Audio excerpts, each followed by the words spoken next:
महाभारत में भगवान परशुराम का कर्ण के जीवन में आगमन एक अत्यंत महत्वपूर्ण घटना है।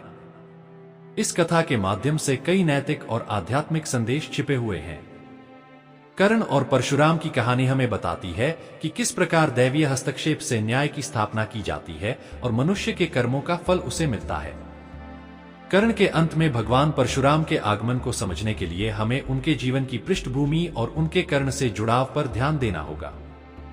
यह कहानी बताती है कि कैसे भगवान परशुराम ने कर्ण को श्राप दिया और कर्ण की मृत्यु में उस श्राप का क्या प्रभाव पड़ा। आइए इसे विस्तार से समझें। एक कर्ण और परशुराम का मिलन।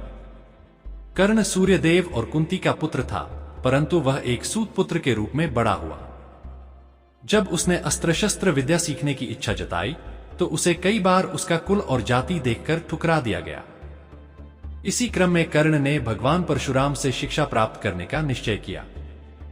परशुराम केवल ब्राह्मणों को ही अपनी विद्या देते थे, इसलिए कर्ण ने सूत पुत्र होने की सच्चाई छिपाकर स्वयं को ब्राह्मण बताया और परशुराम से शिक्षा ग्रहण करने लगा। भगवान परशुराम ने कर्ण को पूरे प्रेम से अपनी विद्या दी और उसे शस्त्रों के प्रयोग में अद्वितीय बनाया। कर्ण ने परशुराम से विशेष रूप से ब्रह्मास्त्र और दिव्यास्त्रों का ज्ञान प्राप्त किया, जो उसे युद्ध में अजेय बना सकता था। परंतु उसकी इस छलना का परिणाम उसे बाद में भुगतना पड़ा। 2. परशुराम का श्राप। एक दिन परशुराम कर्ण की गोद में सिर रखकर सो गए।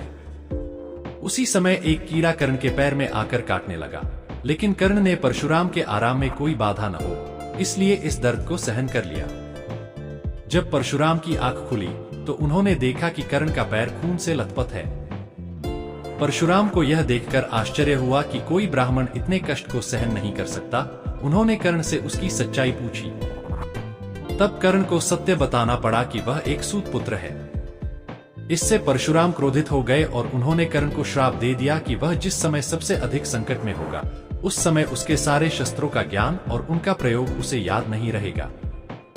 यही श्राप अंततः कर्ण की मृत्यु का कारण बना। 3. कर्ण के जीवन का चरित्र चित्रण।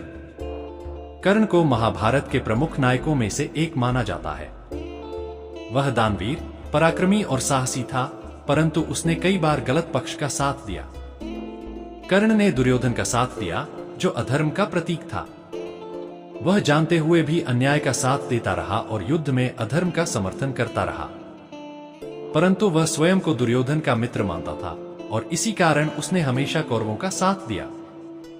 कर्ण का परशुराम से धोखा करना और अपने कुल की सच्चाई छिपाना यह दर्शाता है कि उसने अपनी क्षमताओं को प्राप्त करने के लिए छल का सहारा लिया। हालांकि वह अपनी दानवीरता और सच्चाई के लिए प्रसिद्ध था, लेकिन उसके निर्णयों में कई बार नैतिकता की कमी थी। 4. कर्ण की मृत्यु और परशुराम का आगमन। कर्ण का जीवन कई दुखों और अन्यायों से भरा हुआ था। वह हमेशा अर्जुन के समकक्ष बनना चाहता था और उसे हराना चाहता था। महाभारत के युद्ध में जब अर्जुन और कर्ण आमने सामने आए, तब कर्ण ने पूरी वीरता से लड़ाई की। परंतु जैसे ही वह अर्जुन पर विजय पाने के कगार पर था, उसके रथ का पहिया धरती में धंस गया। उसने इसे ठीक करने की कोशिश की, लेकिन इसी बीच परशुराम के श्राप का प्रभाव हुआ और उसे अपनी दिव्य विद्याओं का ज्ञान भूल गया। इसी समय भगवान परशुराम उसके समक्ष प्रकट हुए और उसे उसकी गलतियों का स्मरण दिलाया। उन्होंने उसे बताया कि उसकी छल और अधर्म के समर्थन के कारण ही उसे यह कष्ट झेलना पड़ा। परशुराम के आने से कर्ण को समझ आया कि यह सब उसके कर्मों का फल है। 5. महाभारत का नैतिक संदेश। महाभारत की यह कथा यह शिक्षा देती है कि हमारे कर्मों का फल हमें किसी न किसी रूप में अवश्य प्राप्त होता है। चाहे कर्ण ने कितने ही बड़े पराक्रम किए हों, लेकिन उसने जो छल किया और अधर्म का साथ दिया, उसका परिणाम उसे भुगतना पड़ा। भगवान परशुराम का कर्ण के अंत में आना यह बताता है कि न्याय सदा होता है। इस कहानी में यह भी दिखाया गया है कि व्यक्ति के गुण ही नहीं, बल्कि उसके कर्म भी महत्वपूर्ण होते हैं। कर्ण में अनेक गुण थे, लेकिन उसने अधर्म का पक्ष लिया। यही कारण था कि उसका अंत भी उस श्राप के कारण हुआ जो उसे परशुराम ने दिया था। निष्कर्ष।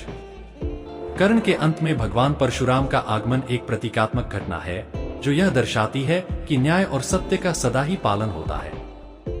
चाहे कोई कितना भी वीर और पराक्रमी हो, उसे उसके कर्मों का फल अवश्य मिलता है। कर्ण ने अपने जीवन में कई सही निर्णय लिए, लेकिन अंततः उसके गलत कार्यों का परिणाम उसे भुगतना पड़ा। कर्ण का अंत हमें यह सिखाता है कि केवल बाहरी पराक्रम से ही नहीं, बल्कि सत्य और धर्म के मार्ग पर चलने से ही वास्तविक विजय प्राप्त होती है। परशुराम का आगमन यह सिद्ध करता है कि सच्चाई कभी छुप नहीं सकती और व्यक्ति को अपने कर्मों का फल अवश्य मिलता है।